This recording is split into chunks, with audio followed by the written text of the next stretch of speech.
உன்னை விட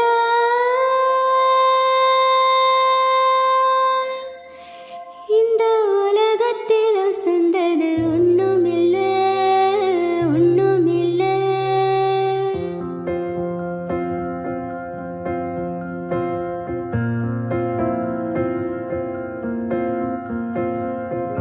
உன் கூட நான் கூடி இருந்திட எனக்கு சென்மம் ஒண்ணு போதுமா? 100 சென்மம் வேணும், அதை கேட்கிற சாமியே.